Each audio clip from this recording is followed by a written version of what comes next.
ইমান ঘবনি ইমান মতলবী মানুহগেলা মৰিবই ন ইমান মতলবী হ'ব নালাগে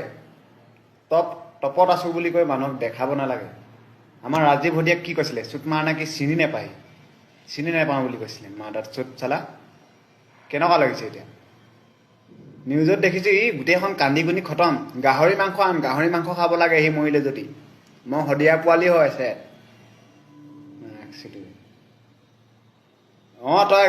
জুবিনে ভাল ভাল গান গায় হ'ব মানিছোঁ কিন্তু মানুহক ইনচাল্ট দিয়াত নম্বৰ 1 হয় গম পায় নাই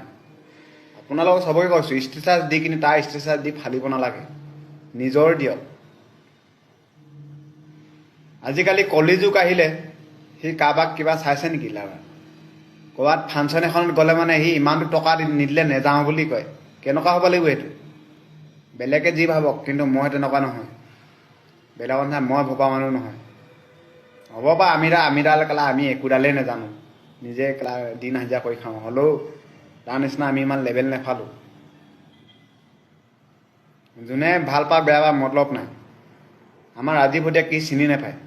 ৰাজীৱ হদিয়া কি সি হ'ব পাৰে বহুত গান গালে বহুত তাৰ নাম আছে কিন্তু ৰাজীৱ হদিয়াও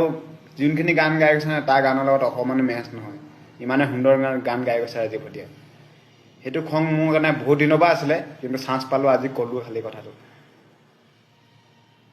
ৰাজীৱ হদিয়া ভাগৰ এতিয়া কোনোবাই ষ্টেটাছ এটা লগাইছে নেকি কোনো লগোৱা নাই মৰি গ'ল ছবিটো পাহৰি গ'ল কিন্তু মোৰ এই দিমাগত সোমাই আছে এইবিলাক কথা সি কি পাহৰি গৈছিলোঁ বুলি কি চিনি নাপাওঁ বুলি কৈছিলে একেলগত গান গাই সি চিনি নাপায়